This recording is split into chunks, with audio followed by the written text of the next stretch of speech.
we won't question 10% we put in that church. No, we don't. But we'll question that nickel a day that Farrakhan was talking about in the economical blueprint plan. A nickel a day, 16 million people giving a nickel a day. After that month, you got $291 million. And black folks, a lot of us, I hate to say it, don't see the big picture. Like me, when I think big, I think, okay, I'm going to be on that 20th floor in this building, and I'm going to own this building. Mm-hmm. So, like, when you said Darren Wilson raised $250,000 in 1 week, white people stick together in they mess. Right. Period. We as black folks, we question everything. We won't question that 10%. So if I'm making $1,000 a week, the church want to see $100 plus some. We won't question that because Malachi 3 said we got so much coming back, we ain't going to have room to store. And some churches actually put you under contract. Under contract, yeah. That's an after effect of slavery. Mega churches want to see your tax return. They want the tax. You can't even join unless they see your tax return at a mega church. How close are you to the $2 million? Well, remember, $2 million is no longer the goal. The $2 million was for St. Paul's College. Okay. So at this point, we're looking for a small to medium-sized school to get started. And the start date will be August 21st, 2018. Remember I said earlier, we had a Catholic school that we were going to lease in Mount Vernon, New York. I thought that was the school until I got a call yesterday that they are no longer interested in leasing to me. Your services are no longer needed. But once again, it goes back to that cultural condition. Probably because they knew I was going to snatch that white Jesus picture down right over the auditorium. That was the first thing. Hello! I'm going to burn that damn thing in the name of the black God of Africa. Yes, Lord. The African. We got a question over How here. much money are we sitting on now? 500,000. 500,000. And that's been over the course of how long? 2 Get years. his attention. Okay. We Question, need right a here. mic. Mic. Down, right here. I'm sorry. No, you gotta get it. I'm sorry. Doc, I want to ask if even if we are able to create this infrastructure, then we're able to create independent schools. Then what's then to stop whites from then saying, okay, you guys have independent schools, we're going to snatch funding from your unindependent colleges that we pay for? Well, they're already snatching funding away from the unindependent colleges that they already paid for. In fact, I hate to say this, but in the next 50 years, you may only have 5 to 10 HBCUs left. See, most HBCUs were founded with land grant money and from white abolitionists. No harm in that. No harm because we came from nothing. No harm in that. But because the financial infrastructure was always dependent upon white support, whenever they decide to stop supporting you, your whole operation falls.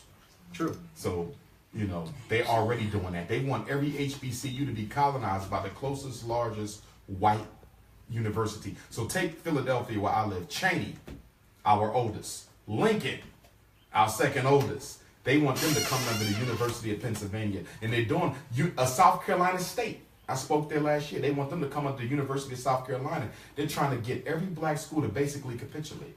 And we can't let that happen because even though black schools have their issues, the truth of the matter is we would not have half of the black educated professionals if it wasn't for HBCUs. Half of your teachers are HBCU.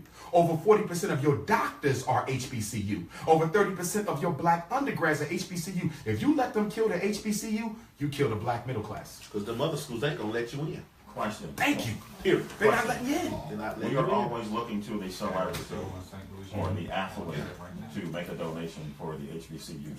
Why can't myself, Jay, H. Cortez, Doc, each every person, let's say, donate $20 throughout the nation and help these HBCUs?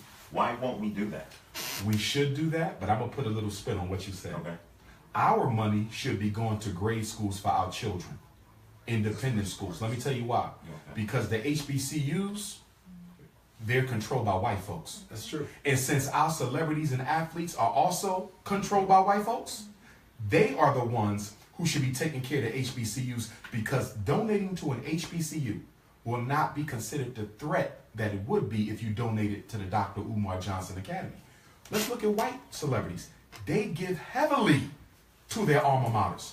Do you know why Harvard and Yale have this new African American minority scholarship where if you score perfect on your SATs and you graduate with a 4.0, you can go to Harvard and Yale for free? Do you know why they did that? That was part of a settlement with the IRS. Why? Because Harvard had more money than the United States government.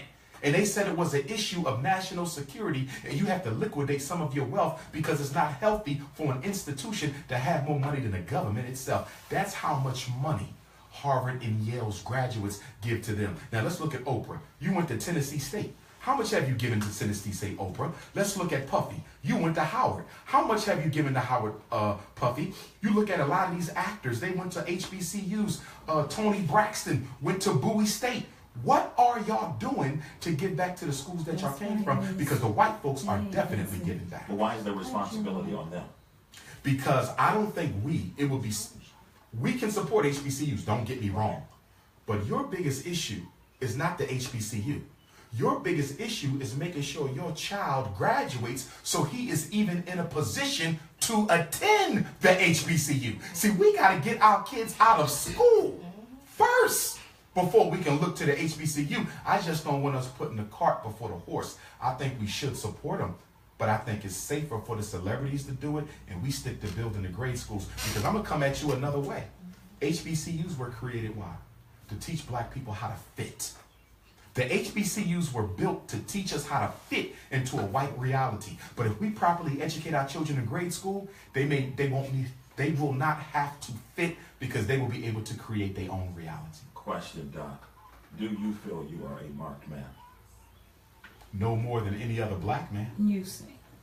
No more than any other black man. We all marked, brother. Which is why I don't understand why black men don't speak up. They say, Doc, I'm scared for you. You better be scared for yourself. The white man don't put us in no boxes. Look what they did to Bill Cosby. Bill Cosby made a whole career out of making white folks laugh. Bill Cosby, we from the same neighborhood, right down the street. Bill Cosby spent the last 20 years of his life defending racism to black folks. And look what they did to Bill Cosby. They found 20 ugly white women, made them all go public at the same time, and said he molested them 40 years ago. Now, does it make any sense for the most popular male actor at the time Can I say this? to molest multiple white women? Check it out. And In his the sister. Listen, when I was a little kid, he molested them. He's the top box office star in America. Right. You don't say nothing. You let 40 years go to the man is old and no longer an economic powerhouse. Right. And y'all want to come out and say he all molested y'all at the same time. That was a setup. And Bill O'Reilly got paid Yeah. $25 And million. that's what I was just going to say. Bill, and they also, along with Bill Cosby, they pretty much every network until Yes. Bounce recently, this past fall, put his show back on. Everybody else took all his shows off. But tell me, how is Bill O'Reilly walking away from Fox with $25, $30 million? White privilege. Not only that, same reason look why at they all had the other All white the women males. have come out against him and everything, but I don't know if anybody else get the feeling, but I got the feeling that Fox protected him all through tooth and nail. They was Look at protecting Ben him. Roethlisberger. Ben Roethlisberger. Yeah. He walked. Look at Marv Albert. I mean, look at these rapes that these white men Marv done. Albert did some dirt, too, The boy. Duke lacrosse team. And look what Yeah. happened to Kobe. Yeah. Well, you know that's the only. You know that's why Kobe never got on the Wheaties box, and that's why Kobe only got one MVP in all them years. That white girl, when he did that, or what they claim he did, anyhow, okay, that destroyed his whole image, and that's why they couldn't wait to put LeBron out in front of Kobe, and Kobe knows it. And that's why we got to understand white supremacy. Because when you understand white supremacy, you know a lot of these strategies we talking about will never work. Because white people are ruthless in defense of their power. And no law, no paperwork, no concepts, no lawsuit gonna change that. Here's what we need to understand. At the end of the day, the only way you won't get freedom is the only way the Russians got it. It's the only way the Brits got it from the Germans. It's the only way the Indians got it from the British. You got to fight for it. Ain't no bloodless way out of this. Ain't no bloodless way. And black people keep looking for, well, maybe if we just fill out the right paperwork, maybe if we just file the right international lawsuit, maybe if we march enough, pray enough, vote enough. Ain't no mystery to how you get out of this. Name me a revolution where people ain't have to shed no blood. That's the only way you getting out of it. You can't name yourself out of this. Here's what we got to have. And Dr. King said it. Here's what we have to have. And Dr. King said it.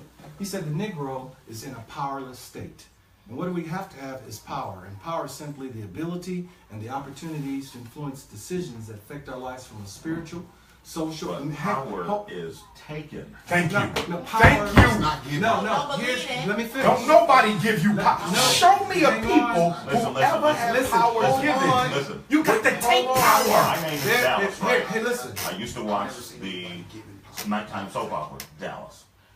Bobby Ewing went to Jock, the father. He was whining about JR and the underhanded stuff that he does, and Jock rushed up on him and he said, "You don't, power is not given to you." He said, "You take it." Frederick Douglass. and here- Power concedes nothing There's- without a demand. There's It never four did, and it never sources will. to power. There's four what now? There's 4 sources to power, and when you get all 4 of them working together interdependently, you now got power atom operating at its optimum to bring about change. And it's my formula, ATKO, the anointing. What are the has, 4? I'm gonna give them to you. Number 1, God said in Deuteronomy 18, "I've given you power." So you've been anointed. Okay. Get power to get wealth. 2. So that's A. Number 2 is force, teamwork. If we come together around a common You cause, said force? force. That's the force is taking. It's just like, hang on, force, if we come together and Oh, as a organize force. as a team, Okay. we can be a force. That's been our problem. We've never came together. We've been saying we need to come together, and it has never happened. So we're going to have to learn the 17 laws to teamwork. The next source to power is knowledge. The only difference between rich people and poor people is not money, it's knowledge. If you knew what they knew, you'd be there too. And the last source to power is wealth, and it's only created through the ownership of land, labor, and capital. So when you have all 4 of those, ATKO, you now got power operating at its optimum, and it is the tool of change to get us off the bottom. H. Cortez, I need you to chime in. Yes, we need Cortez on the mic. I think that You can take works. it out. I can take it out. Okay. Yeah. I think that is the way that we should be going, but at the end of the day, that don't stop the ruthless white man. Thank you. At the end of You the got day, to have an so international perspective. let's think about this for a second. Let me pause you super quick, Cortez. Okay. Hold on. Go. So let's think about this for a second. Black Wall Street had all of that. But they didn't have an army. And they also, And you will They not were- be allowed to they- have hey, a let me tell domestic you something. army. That's why you need international Black Wall allies in other Street nations. was independent. They were not interdependent. And I know them down there. Listen, they did not have, Microphone. they were independent. They were not interdependent. And see, we live in an interdependent society. And so we they have need to interdepend with who? Let me give you an example. Who? If we're No, going to who? be Who? effective, they were by themselves. They were isolated. Who did they need to and- be with? Hey, they needed other folks like you and I, but they were not organized as from a national perspective. They were. I don't agree with that. Well, No, they just didn't have an Black army. Wall Street. They I have didn't Bob have- Lyle, they who didn't was have the security. grandson. They didn't have security, and they were. They forced, did have security. They were forced to work together because Oklahoma changed the laws on them. They had to work together. Well, the reason that they came with the ruthless force that they did because those brothers stood up. Exactly. No, it's not. Is it working? The problem in his analysis is he's not taking into account the international geopolitical chessboard. You got to take into account the international geopolitical chessboard, which is to say, any nation that doesn't have allies will not survive. And that includes us. And how the hell you going to go and build allies with African nations and Central and South American and Caribbean nations talking about you ain't one of them? Let me tell you That's what- a recipe let me for tell- disaster. let me Who tell do you we what- align ourselves with, Dr. Umar Johnson? The African nations, the Central and South American nations, and the Caribbean nations. You need global leverage. Everything done in the world is done through a gang agree with system. you. Why did America go and take Gaddafi out? Because they had Britain backing them up. They had France backing them up. That's what's going on here. 'Cause Gaddafi The was gonna world take is that ran money like out. a gangster. The world is a gangster operation. It ain't ran about no laws. Well, also- You can do everything he says, but until you have an international political standing where you got countries who are going to rush in to aid you, nothing will stand. Nothing will stand. Also- Listen, it is a contradiction for white power to allow black power next door. It is a The Civil War was fought why? Because the poor white man in the South wanted to be independent from the rich white man in the North. The Civil War was the bloodiest war in American history. This Caucasian killed his own brother to stop America from becoming two separate nations. And you gonna do it? It don't work that way. The only way you'll be able to do that is if you got the leverage of the African states backing you up. And do you know why it would work? Because what country you know on earth can survive without the resources of Africa? What country do you know on earth can survive without? So if Nigeria tells America, let them do what they need to do, well, you ain't getting no more gas or oil. If South Africa tells America, let them do what they do, or don't come here for no more silver and diamonds, Africa is the leverage. And we need to be claiming our African identity, not running away from it, because our political and economic salvation is in our Africanity. Go ahead. Well, also along the lines of Gaddafi, you also got to realize he was going to be the first African nation to start a bank. Right. That was a big problem. He's Central African Bank. That's why they got him. That's the main reason why they got him. And that would have been a big problem not only for this country, it would have been a problem for the Russians. White supremacy.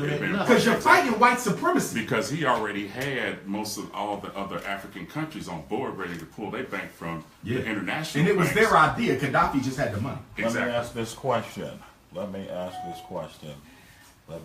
It's Pan-Africanism or perish, my brother. It is Pan-Africanism or perish. I like the piece. Is white America going to allow black Pan-Africanisms to create and start their own black banks in America? You can start them, but you're either going to have to repatriate them to a black country, or you're going to have to build an international power base through your neighboring ally states to force America to leave you alone. It's one or the... See, you have a future outside of Africa, but you don't have a future without Africa. Whatever you do, you got to have an agreement with African states that y'all will back us when we do this, and in turn, we will back y'all. It has to be hands across America. Can it be done? Yes, but you need leverage from African states. You cannot do it alone. I got Any one solution, let me say, any solution that does not involve Africa for black America will fail. You have a lot of African Americans from this country that are moving back to Africa. And Yes. setting up businesses and Yes. are making They're millions. retiring and over there. Exactly. In fact, they're retiring so much. Do you know that some of the pension companies have rewritten a policy and they say if you move out of America, you don't collect your retirement. Right. That's how many blacks going back to Africa. Yeah. I had an opportunity about 5 years ago. My dad, or maybe it's about 9 years ago, before he passed away, we couldn't figure out the ulterior motive, but it was a white company that wanted to sponsor my dad's company and us move to Africa, which my dad was like, I'm not moving to Africa. I got too much going on here. So it was basically boiled down to me and my brother. So they wanted us to move to Africa, set up our business there, and they were going to bankroll everything. But my dad never told me why, but he was uncomfortable with a white company bankrolling us. He felt like somewhere around the line, exactly, he felt like he did not have 100% control, did not trust.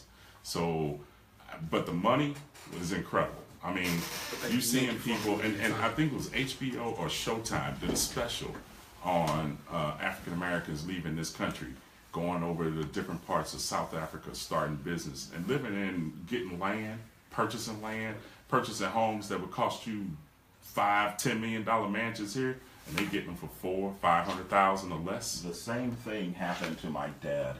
He retired as a sheet metal worker.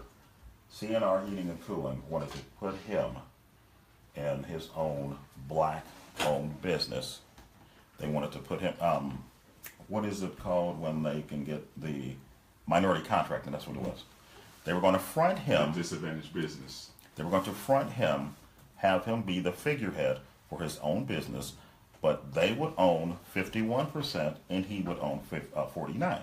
And he said, no, that math doesn't even add up. If I'm going to be doing this, then I need to have the upper, okay? And they pulled out. But you want this minority contracting money. And that's all it was to get the money. Yes, sir. I think they wanted the face as well. Well, of course, because the more dollars would come toward that company. Exactly. Young lady has a statement. Using the black. Go ahead. Exactly. Go ahead. I agree, but Until we get our until we get our Put the mic mindset, up to you. until we get our mindset in the proper true. Yeah, said, help us, our other countries are waiting on us to get our mind Yes. right so they can help us. We the key. Because they're not going to come over here and help us, and then you're going to have some people saying, well, I'm going back to doing Exactly. what they wanted us not Exactly. to do until everybody get on accord. They sitting up like, wow, I can't believe they letting them do us like this. Exactly. Is the black as a whole afraid to get too far away from the plantation? Absolutely. Slavery conditioned Comfort us zone. to believe we cannot survive without white folks. Think about it. Soon when we graduate from college, what's the first thing you do when you get your first master's degree? Move to a white neighborhood. Look at black educated males. Black educated males marry white women more than all other men in America put together as a percentage. We go to church and pray to a white Jesus. Slavery been over 153 years, and most black folks still pray to a white Jesus. I know, because I do therapy in the houses. They still got white Jesus hanging up. Black women spend $9 billion a year looking like white women. I mean, we are in love with white folks. We don't want to leave white folks. We addicted to white folks. Black people will kill you if you try to get away from white It's folks. called cognitive dissonance. I'm serious, destroy y'all. We everything. love white folks. They don't want to believe it's cognitive dissonance. They don't. They love just not it. going to never believe that. Okay, they're never going to believe that what they learned was not true. And for you to unlearn everything that you ever learned and relearn the real, Okay. that's a culture shock. It's like a nightmare. Well, once You again, know, we've been people culturally don't wanna conditioned to realize. believe white is superior, we're inferior. Bingo. And Martin Luther King said it best: the two most deadliest things on the planet is sincere ignorance and conscientious stupidity. Right. And we have a lot of that. Dr. Umar, how do you take the kindergarten child, male and female? What are you teaching? And what are you teaching in your school?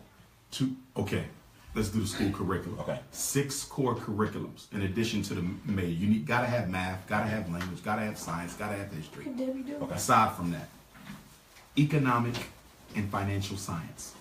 By the time the child finishes the 9th grade, they will know how to do their own taxes. By the time they finish the 10th grade, they will be trading stock on Wall Street. By the time they finish the 11th grade, they will have their own business plan. By the time they graduate, they will have mastered the real estate market in their home nation. And the reason we're doing that is because all we want to do is send our kids to college. College isn't doing anything but putting black people into debt. We got 2 million African Americans with master's and doctorate degrees in this country who cannot even find work. So our school, it has a economic foundation. We want to teach these young men how they can make millions out of high school. You don't need college to get rich, and the top richest 1% of people in this country never went to college a day in their life. The second is agricultural science. We want to teach them how to grow their own food so we can start eating healthy, because 85% of black folks who die in this country die from diet-related preventable disease. Third curriculum is political and military science. That is understanding the art of war and understanding white supremacy. Why do we have a homosexual problem all of a sudden? Why is it so big? Is this by design, or is this an accident of nature? Why was Barack Obama made president? Was this by design, or was this Jesus coming back? Why is Africa the richest continent on earth, but the people are in the poorest condition? Why is a black woman the least likely to get married out of all the women in America?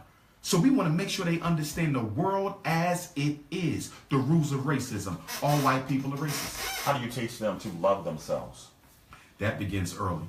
When a child is in preschool, the parents must take very good care to make sure that every image that they see is one that is self-affirming. You must condition the love into the child early. The problem with African children, what do we give our babies? White cartoons, white Barbie dolls, white movies, Transformers. So by the time the black child goes, and then the white Jesus on Sunday.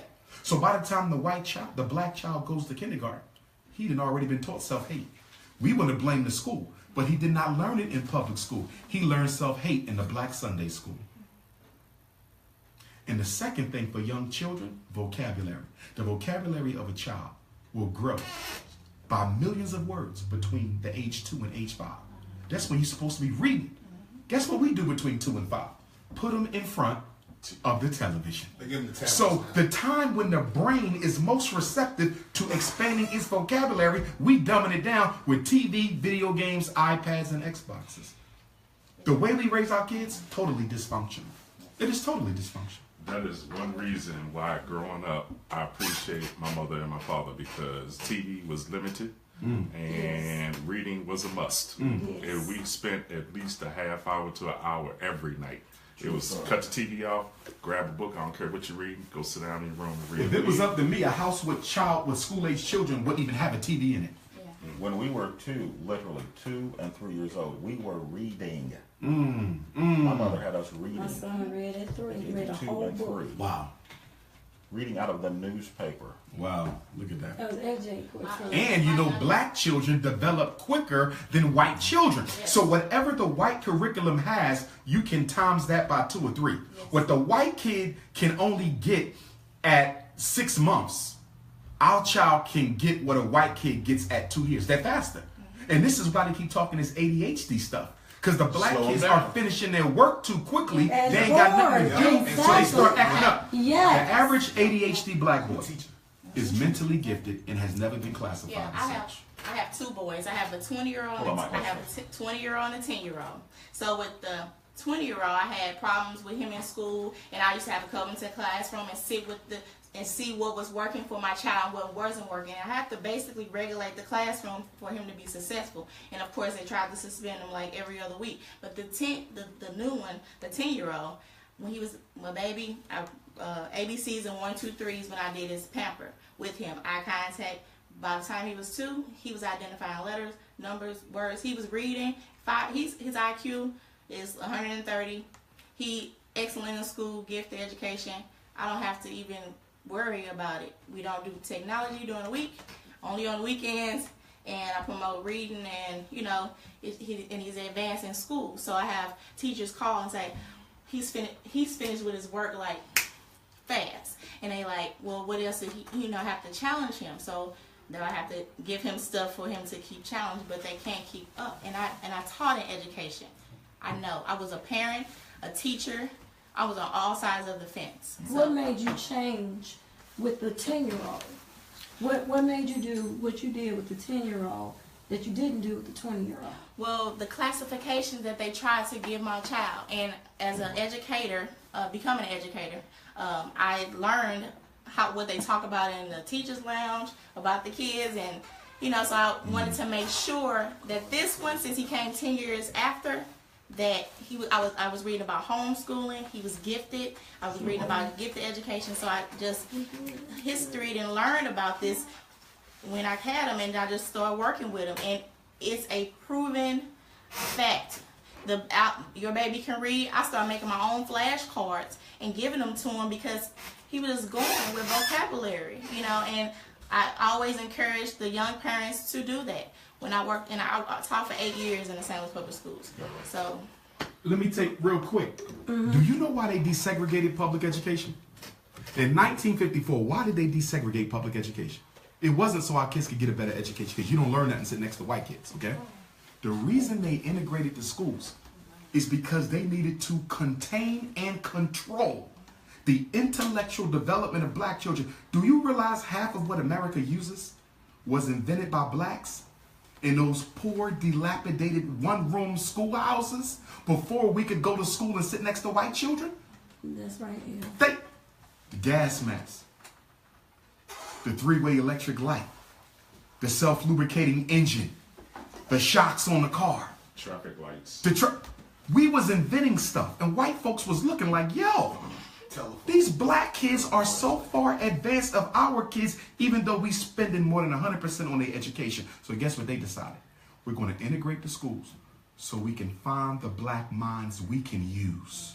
Public education is a way you can draft, instill the African children who are high achieving so they can benefit the American social order, not the African social order. What if Condoleezza Rice was unapologetically African? What if Barack Obama was unapologetically African? What if Colin Powell was unapologetically African? They took them early, groomed them for their purposes. They integrated the school to put a check on the intellectual development of the black child. They can't touch us. They can't touch us. But we got this inferiority complex that says we got to be next to them in order to feel adequate. And that's our problem. You can take the slave out of slavery. But until the slave takes the slavery out of himself, he will never be free. Welcome to Dallas Live with Ray J here. Dr. Umar Johnson in our studio. He's going to be at Better Family Life tomorrow evening, 6 to 9 p.m. There will be a subsequent Q&A and book signing. Books are $20. Come by and get your personalized copy and autograph. 5415 Page Boulevard. Doors will open at 4. Make sure you look for Dallas and Ray J. Come by and say hello. Get on our Facebook live stream as well. But do come out and participate in what's going on. And after Dr. Umar leaves our studio, make sure you get in touch with H. Cortez, the financial health mentor. Bam! And give me your full name, sir. Dr. Gerald Higginbotham? Yes, sir. Dr. Gerald Higginbotham. And he has something that's really going to blow your mind after this interview that we're doing today. Doc, what is it that Dr. Umar, what is it that you would want Black America to understand why we need to segregate? Well, firstly, we don't need to segregate. We're already segregated. Okay. What we need is to build. Disassociate. You ain't got to disassociate. White Let me folks. stop talking. Shut up, Dallas. White folks don't F with you unless you come into work. That's the only time they deal with you. White folks don't deal with black folks. They only see you when you come to work for them, or maybe passing on the street. We already segregated. Okay. Right. So we don't need to do no physical segregation. Okay. What we need is political economic independence. The Chinese ain't segregated from the white man, but they independent. They have their own. Let me say this. We've had 4 great struggles in our history as African people in America and around the world. The first struggle was a struggle for your humanity. If you remember the first 200 years of slavery, we had to fight to prove we were people. Remember, we were dehumanized by the United States Constitution. Not people, chattel.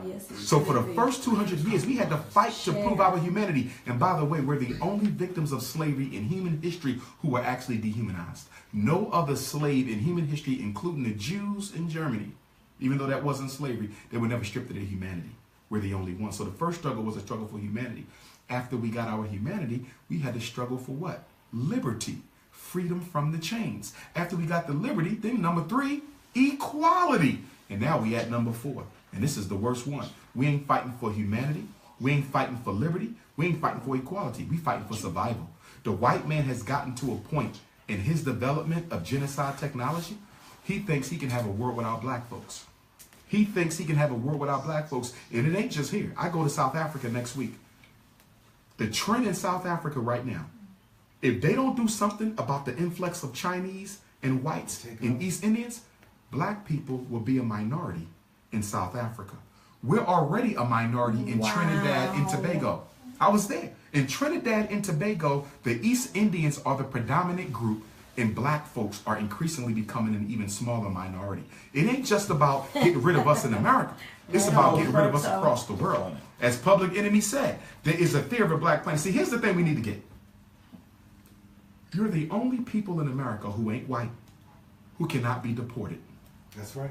You're the only people in America who ain't white, who cannot be deported. Chinese can be sent back to China. Mexicans can be sent back to Mexico. You cannot be sent back to Africa because they psychologically destroyed your connection to your ancestral home. So what do you do with 40 million people you don't like, don't want? You have to create a system of genocide. And why do they hate us so much? I'll tell you why. Because every man in this room, whether we unemployed, underemployed, ex-felon, whatever our case, you're the only man on earth who can reproduce himself in the women of any other race. That's correct. You are genetic. Every black woman in this room, she's the only woman on earth. Any seed that is planted in her will recreate herself. God gave us a genetic predominance over the world, and the rest of the world hates us for us. That's why nobody stood up for us during slavery. Nobody stood up for us during slavery, and nobody gonna stand up for you now, because the whole world wants a world without black people in it. Why Marcus Garvey and Frederick Douglass? Well, Go ahead. I'm a blood relative of Frederick Douglass. Okay. So that's a bloodline thing. I also consider him to be the greatest black leader of the 19th century. Marcus Garvey, I consider him to be the greatest black leader of the 20th century. No black leader can you name did not borrow from, copy, steal, plagiarize, or learn directly from Marcus Messiah Garvey. His organization is the largest black organization in modern history and the only mass black organization that never took a penny from another race. Garveyism yesterday, Garveyism today, Garveyism tomorrow. Where are the black leaders and why Ain't got aren't none. there? Why After aren't they there? killed Dr. King, My gosh. when they killed Dr. King in 1968, the United States government said we can never let this happen again. The 60s almost destroyed America. It almost destroyed them. They had too many different factions of the black liberation struggle coming at them from every end. They were suffocated. You had Stokely Carmichael and SNCC. You had the Nation of Islam. You had the Garveyites. You had the Freedom Riders. You had the sit-ins. You had the Panthers. You had King. You had Malcolm. You had Mega. It was too much. The white man almost broke down over that, and at the same time, you trying to fight a war in Vietnam. It almost killed him. So after they killed King, they said, we got to reinvent this. Because having white people oppress black people doesn't look good for international relations and image. That's right. We now going to recreate black leadership. We're going to fund it, we're going to train it, we're going to educate it, and we will use black bourgeoisie leaders as the go-between between us and the black masses. You ain't got no black leaders in America. You know what you got? Black power brokers. And do you know what they do? They broker deals between the Negro underclass and the white power structure. They don't change nothing. They just broker a deal. Hey Doc, would you classify Jesse Jackson, Al Sharpton, in as a part of those? Because I hear a lot of people with different Absolutely. opinions. Do you consider them, as I've heard? And anyone who would argue against it, all you gotta do is ask them one question. Name one concrete gain black people have achieved under the leadership of Messy Jesse and perm-wearing Al Sharpton. Nothing. Nothing. Nothing. Do you consider them race pimps? I hear that. Yes! That's what they are. I hear them. That's what I they hear are. that term. Barack Obama made Al Sharpton a millionaire. Al Sharpton wasn't no millionaire before Obama got elected. When Obama made him the black mayor, you see how quickly that man's life and status then went up. Same thing with Jesse Jackson. And then Jesse Jackson always get caught They off. Mic open. Yeah, they catch him saying off. No, they exposed him. Remember when they after killed was King? done with Remember when they killed it. After King? they was done with it. Jesse ran upstairs when they killed King and took put his blood blood and wiped put on King himself. blood on his body and flew back to Chicago and was anointed as the new leader. We ain't got no black leaders. So that Well, was you know done. what? Black leadership is now a corporation. It's incorporated. And if you can convince white folks that you can control Negroes, you can get very rich. Because the only black leader the white man is interested in is leaders who can control the Negroisie. A queen bee. Yeah. And the black church, why has the black church gotten so quiet in the past 30 years? Excuse me, in the All past of them get 17. paid. Because George Bush, 2000, Machiavellian, former Bush, last Bush, he created the faith-based initiative. They all get Up paid. until 2000, black churches couldn't get no federal money because separation of church and state. Remember that? But George Bush created a loophole where you can now give churches federal grants. They ain't gonna Why say you nothing. think black churches don't speak out against homosexuality?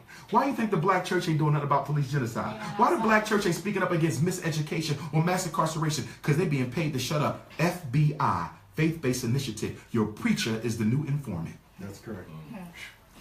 Hello. I agree with you there. I'm a witness. There it is, And you asked the question. This is what I done got that answer. With no Yes, more sir. cotton pick, Exactly. what is America? We're not gonna do economically with- relevant. But We're not if economically. we get together and sit down and talk, We're going to talk. We'll But talk. You got to change that American free Negro. no, Doc. You going to have to change the American Hey, Doc. Negro, brother. Hey, Doc. Hold on. You might learn something. One doctor to a You- doctor. you- from another doctor to another doctor. Yes. Yes, sir. And see, one of the things that we have to stop doing is doing character assassination. Yes, sir. See, Or you can even read him on his mic. we are still dealing with the after effects of slavery. Yes, sir. Willie I agree. Lynch. I agree. And we've just been going down different paths. I can be able to show you some stuff on this side of the house. Yes, yes, sir. We're going to link. I promise Because you that. one of the things I want to do with your kids, I don't know if you're familiar with cryptocurrency. Mm-hmm. I control 20% of the gold coin cryptocurrency market right now. Okay. Y'all listen And, now. and we need to talk. Those mics. 'cause Okay, I'm let's not wrap hearing on it. He's anything. not hearing anything. I gotta understand it thoroughly because a lot of people trust my word. So I got to understand it No. thoroughly, and it got to be transparent and legit. Well, Doc, let me share this with you. I'm a man of character, ethics, and integrity. And I've launched the leadership revolution here in America where we are changing the course of history. Okay. We've launched the movement. It's on like a pot of neck ball. Okay, Gotcha. no disrespect, Dr. Higginbotham. This is not about the cryptocurrency today. This is about Dr. No, Umar but we Johnson. will talk later. Okay, Yes, that's perfectly yes, fine. yes. Doc, you had stated in one of your earlier videos, and I'm sorry, Ray J has a question. I forgot it. Forget Sure. it. I thought you had a Facebook Live question. No, huh? You had a Facebook No, Live I question? have a question. Okay. But I forgot it. Just go ahead After your and come back to FNLP me. passes, Yeah. I mean, okay. Don't worry about You it. stated in one of the several videos that I've seen, Mm-hmm. black elders are still holding on to the fight. Yes. And they're basically obsolete. They are conservative now. We have to create our own leaders, and that starts from kindergarten on up. True. Speak Now, on that. we don't throw the elders away. You now. can't No, I Let didn't me say that. I didn't say that. Right. I didn't say that. But here's what I want to say. Black male America, black men, we have a big HNIC problem. It's a big one, and it has suffocated the black. Malcolm X was killed over the HNIC syndrome. You understand? So we as black men have to deal with this need to always be the only one up top. It's killing us. It's not African at all. It's not democratic. It's very dictatorial because we learned it from white folks. And what happens is when a black leader becomes of age, they fail to start grooming their replacement in a sufficient enough time so the movement doesn't have to take a break before we get back into the action. Girl, Who is that's Jesse good. Jackson I'm grooming?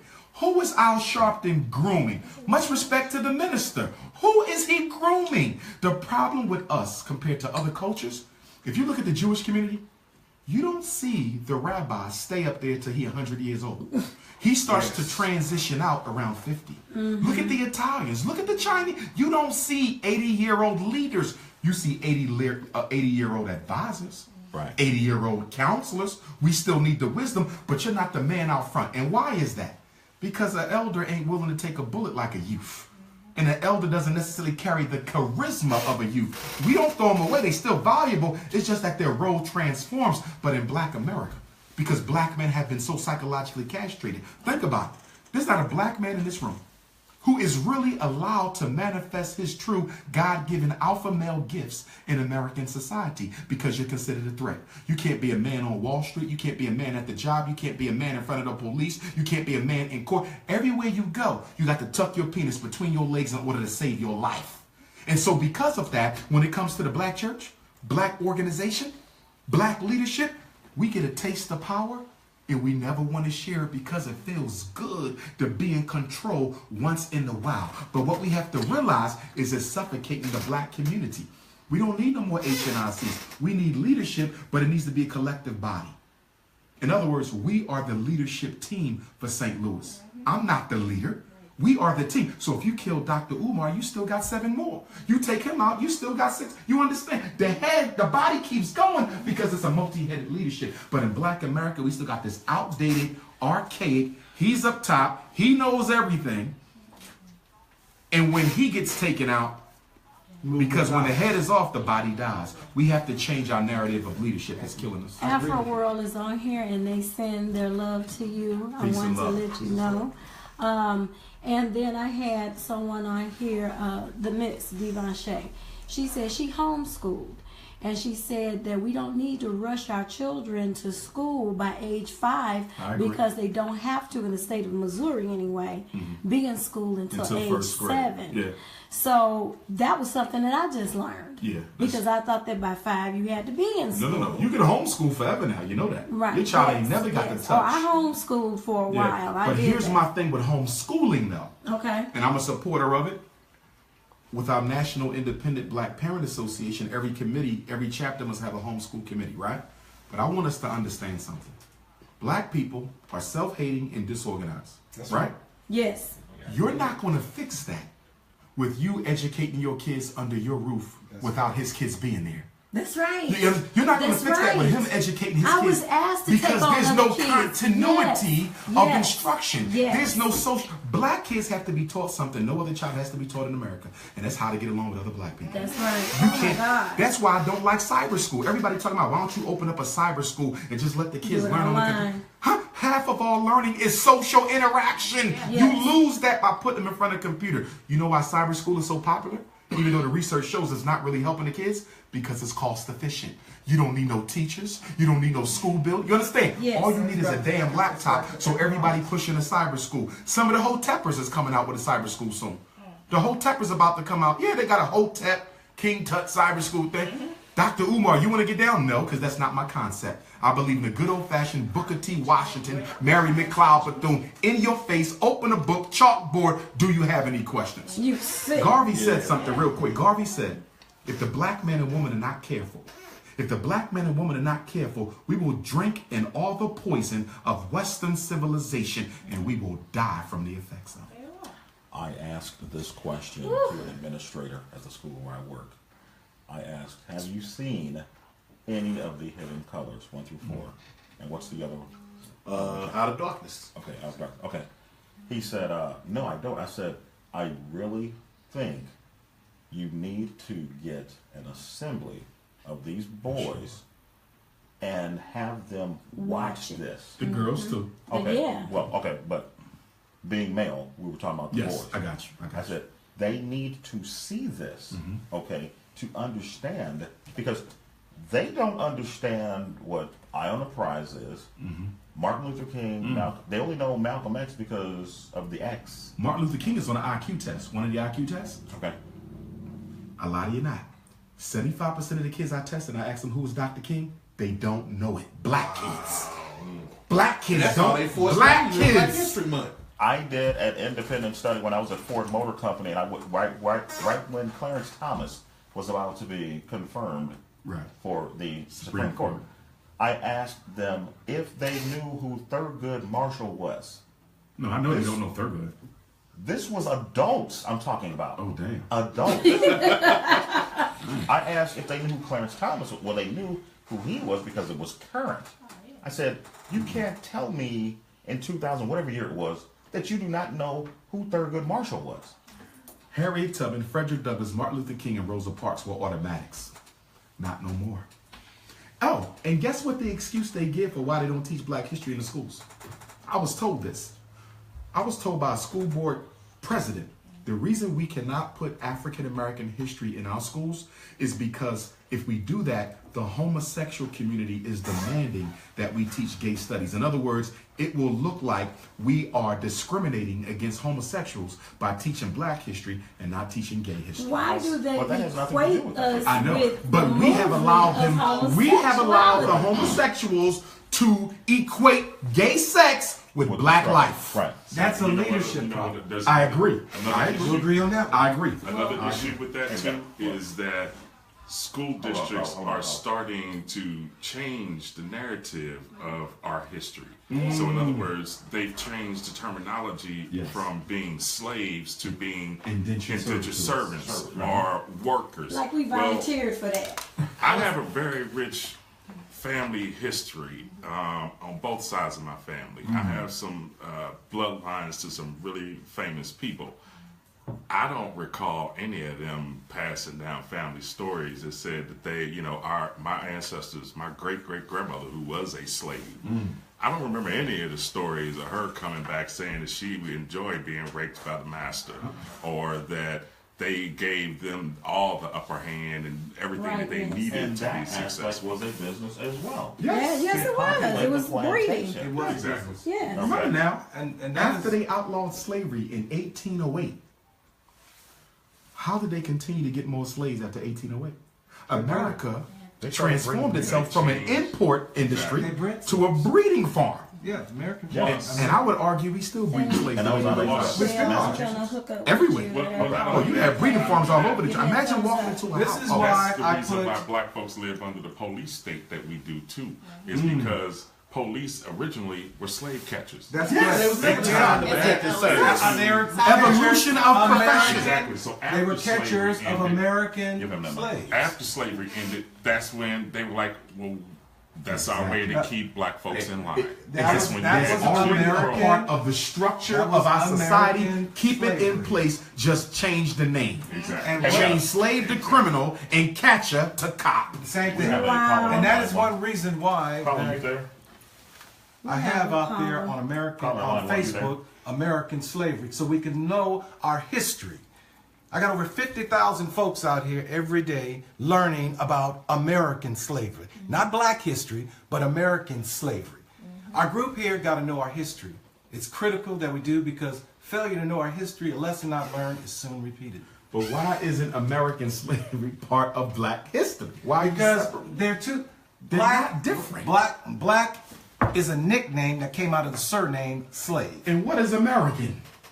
It's a false, fake country. But that why we do you got want on. to call yourself an American? And here's the not reason black why. if they both false. And here's the reason why. America owes the American slave culture $115 trillion for her inappropriate behavior. Didn't give them anything after she booted them off the plantation for their 246 years of service. We're not going to let them get off. This America's not going to respond to African American. But what they will respond to is the name slave. Look in the 13th Amendment. Ouch. And that's okay. Hey, Doc, that's okay, Doc. It's all good. Oh, but check it out. One thing I wanted to say to ahead, you Doc. about the hidden colors. Go ahead. You told the administrator to show it to the boys. Right. That administrator, you know what he's thinking about, because I'm a former school principal. You know what the first thing he's thinking about? Absolutely, Michelle. Can I justify And save my showing job. it by the curriculum? Because they don't let you deviate. You lose your job Yes. when you step It's- up. it's back to Howard economics. University is the mecca of HBCUs, right? Okay. Did you hear about what happened 2 years ago? No. Howard University fired right, Miss. 3 black teachers at their own charter school for teaching African history Yes. at a black college's black charter. And guess what the justification was? One of the teachers hit me up because we deviated from the curriculum. Yes, I got wrote They up. infused black What? history and lost their job at a black college's charter school. I've got written up for district walking in, because when Missouri State was taken over by the district of, when they come in, you have to have a curriculum at a certain time. You're teaching this and this. Yep. When I went to that class, they needed to learn how to write on the paper before they can do the writing assignment. So when they came in, I was still teaching them how to write on the line paper. I was in violation because they was for math. It was math right. time. It's So I a was supposed to cookie just cutter swoop thing up now. everything, It's horrible. and It's that's the No absolutely- Child Left Behind. I'm supposed to swoop up everything. If the kid didn't, Regardless if they got if it they or didn't not. get it or not, that's on them. And I have to grade the work, and I'm like, I crazy.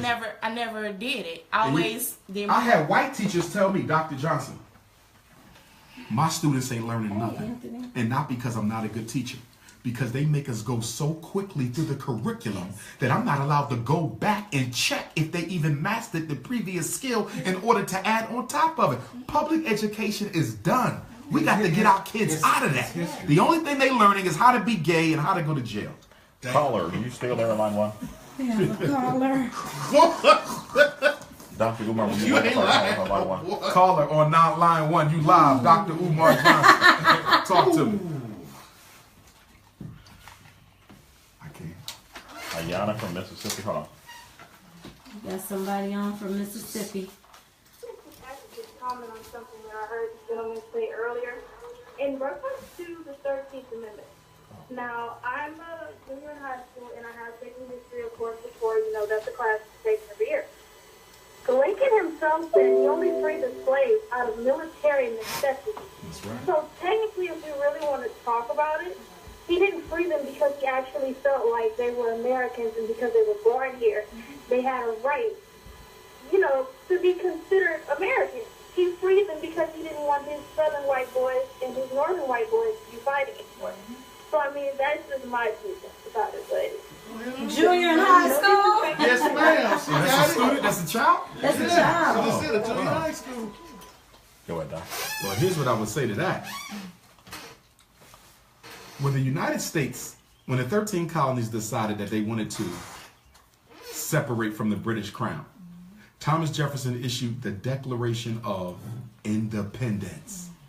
But when Abraham Lincoln decided he wanted to so-called free the slaves, he didn't issue a Declaration of Independence. he issued an emancipation order. Piece of paper. An emancipation proclamation. And emancipation is not freedom. That's right. Do your history on the concept of it is a transfer of ownership. So when we were emancipated, all it did was free the slave owners of financial obligation to us, but we now became slaves of the state itself. That's correct. Exactly. I agree with you. Exactly. Also, like I said, and also one other thing too, people should not pat Lincoln on the back too hard. No. Okay? No. I get That that was a traitor. because see, when Lincoln first break took it down. office, Lincoln was pretty much a racist. He ended as a Until racist. He met Frederick Douglass. He still was a Once racist. he met Frederick Douglass, he figured out that, okay, black men can be intelligent. They know how to articulate what they want, what their needs are, Well, and what remember, their he was thoughts part are. of the family. Huh? His grandfather was black. Yeah. You understand? Yeah, that's why Lincoln, if you ever see an original picture of Lincoln, he darker than Obama. Yes, he is. And that's why I tell people, don't pat Lincoln too hard No. on the back. I mean, What did he yeah, say? He may said, have if I could freed- save this union and not free a single slave, He do. I would do it. And that's the only reason why that we ended up in the Civil War. He didn't want the country split in two. That's the only reason. Oh, they was losing. That's the only reason. And the South, Because they the was South- losing. Exactly. And when the South said, you know what, we getting are their going to butts kicked. succeed, he was like, oh, really? I tell you what, I'm letting the slaves go. Plus, we go on to war. Do some research Okay. on Thomas Jefferson, where he broke it all the way down to where how inhumane the black was. He Yes. didn't need a lot of sleep. Yes. They worked from sun up to sundown to the point to where their muscles detached Well, from the bone. Oh. But they had an satiable appetite For black women. for the black woman. and that But is they're why so that's why beneath the them. Native Americans were not enslaved. They couldn't handle the work. They died off too quick. We were the only culture that could handle that workload. And that is a testimony to your genetic superiority. Call in line two, Your Honor, Dr. Umar Johnson. It's the miss. Yeah, right, y'all, because this on fire in Studio 314. I had to call in and say something about the school system, particularly as it relates to how they are forcing sex and homosexual agenda in our schools. I do have a master's in teaching, consecration, and special education, and it is so true. A lot of parents don't know because letters are not always sent home, but around August and September of every school year, either Planned Parenthood or another partnering organization comes directly into the classrooms. Teachers are not allowed to get involved or to interrupt what is being taught, and they are presenting options that most parents would never teach within their own home. So parents need to be aware. They need to start asking their children about other organizations that are coming into the schools and teaching other agendas. They need to just start making sure that they are aware, because the schools do not always send notices out. And before you know it, your child has already been given all this information about alternative lifestyles, and it promotes homosexuality, sexuality being within our students. Doc, I have one question to ask, and please thoroughly explain. Yes, Rosie. One Facebook question Go after ahead. you get done. Okay. Okay, this one is really, really significant. James is asking, what significance does history have now? Let me explain. Blacks now kill each other daily. Senseless crime and violence. White people are not the only enemies. We are enemies to ourselves also. So what significance does history have now? Was the question. I'm going to go back to Malcolm X, who said of all the disciplines that one can study, history is the one that is most likely to reward one's research. Psychologically speaking, when people forget their history or lose it, what do we call them? People with amnesia. You understand? A person who doesn't Brain know, damage. you can't function. If you don't know where you've been, you cannot function. If I took out your whole memory right now, you would not know what to do the second this interview was. You don't know where you live. Exactly. You don't know how to drive. Exactly. History is essential in order for you to have common sense, right? Yes. Now, what I think the brother is getting at is we can't live in our history. And I think one of the criticisms of the Black consciousness movement is we overindulge in the history so much that we're getting stuck. It almost becomes a form of escapism. I agree with Marcus Garvey and Frederick Douglass, who both said we should know it, take from it what we can use, and move the hell on. Because if you don't, then your history becomes another religion. But see, the reason he needs to know his history, look at what he just said. Now we kill each other. But the only reason you're going to find out why we're killing each other is if you know the history. 75 years ago, guess who was killing each other? Italians were killing each other. Jews were killing each other. The Irish were killing each other. Meyer Lansky wasn't black. Lucky Luciano wasn't black. Al Capone wasn't black. And why did they kill each other? Because up until 1940, Jews, Irish, and Italians were not considered white people. And because they were not considered white people, they were shut out of the American economic order. They sold dope, ran gangs, ran guns, booze. Alcohol. They did exactly what we do now. But in 1940, the United States government decided to upgrade them to full-time white folks, and they gave the Irish the police department, they gave the Italians the fire department, and they gave the Jews the downtown civil service local government jobs that they still control to today. You understand? Yes. They were given an economic stimulus package. All we doing is what they used to do. So don't blame us too much. You got to understand the history, because we only picking up where the white boy left off. Caller line 2. You're on with Dr. Corey. Umar Johnson.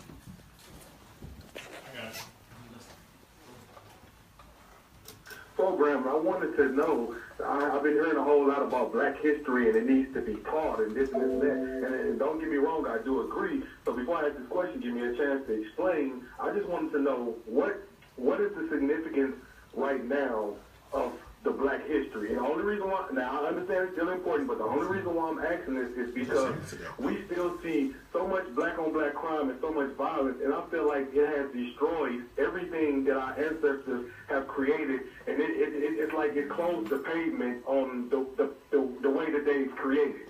So I just wanted to know, like, what significance is it now, and how can we get them to understand that the killing has to stop with each other? It's like the white man is not the only enemy. Like, we have more than we're enemies to ourselves. Some people, like, it saddens me that I have to see people killing each other day by day. So I just wanted to know, like, how can we link that to relate to not just the school system, but just the violence that's going on also?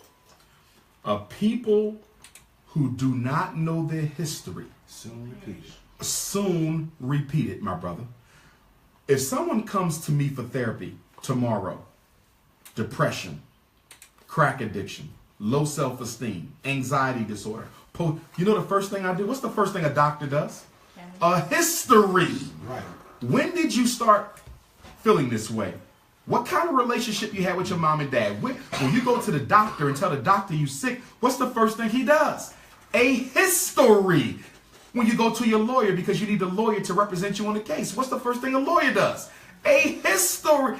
You cannot solve a single problem under the sun if you don't understand the history of that problem, because the solution is rooted in a thorough analysis and understanding of the history. Yes. Never throw away your history. And also, I would add to that, from a self-esteem standpoint, my pre-doctoral dissertation was on a relationship between self-esteem and academic achievement in middle school black children. And guess what we found? That there was a strong correlation between how much they knew and how well they achieved. History is the foundation upon which our children build. Do you know how traumatizing it would be to put a black child who knows nothing about themselves in a room with a Chinese kid who knows his, an Arab kid who knows his, a European Jew who knows his? Part of being a psychological slave is not knowing where you come from. It is absolutely essential that we know our history, because a child's self-esteem and self-concept is largely derived from what they know their people to have been in the past. Go ahead, Jay. We've got about 9 minutes. We're going to wrap it up because we've... Well, Juanja Kajusi said that in one of his books. I think it was called Kill the Seed Before It Grows. Yes. He said by the time a white kid is in the 5th grade, they already know they somebody and they got something coming to them. By the time that black kid is in the 5th grade, all he's been taught is you was a slave, you didn't know nothing. In Jesus. Right. Slavery in Jesus. And that's another problem we got. Black people, unlike everybody else, Chinese are Muslims and Christians. Jews are Muslims and Christians too. Arab, everybody got these religions. But we're the only people who will substitute our culture for our religion. Nobody switches out culture for religion. Listen, we're the oldest people in the world. 2 million years old. Christianity is 2,000.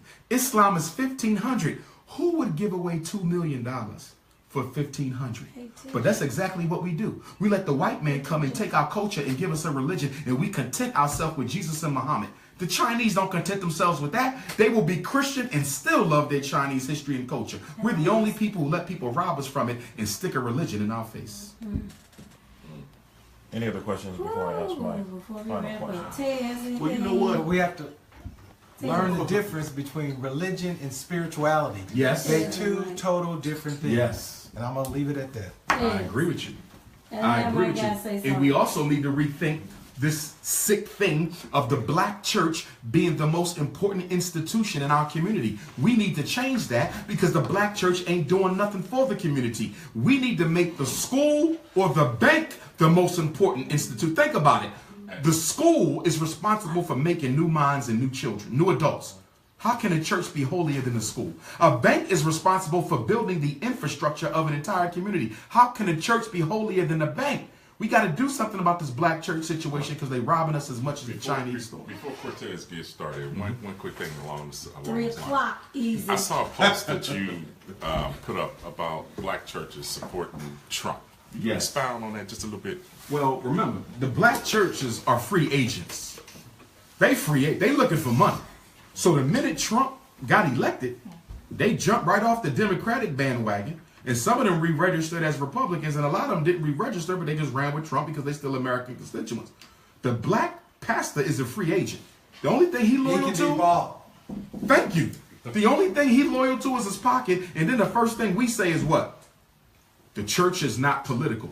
The church is the most political institution in the ghetto. When somebody runs for mayor, when you want the black vote, where the first place you go? Church. To the church. It's a business. And we letting them stand on the sideline like they don't play a role in everything that's going on in the hood. The church used to be the vanguard of the black community. Look at it now, a total disgrace. It then went from an advocacy organization to an accommodationist organization. I agree with you. Cortez. Well, I'm going to switch gears a little bit because now you start talking about bank, you start talking about my language a little bit. I watched your interview on the Breakfast Club, and you talked about how we are systematically denied access to capital. Yes. And you said something very profound. I think the listeners will benefit now. You said that they will never fund our liberation. Right. Can you expound on that a little bit about, being systematically denied access to capital? People who are trying to exterminate you, the last thing they can do is financially empower you because that puts you in a position to fight back against your extermination. Black people, it has been decided, are to be a permanent underclass in this country. That was decided right after slavery ended. So any means that allows us to build ourselves up must be cut off.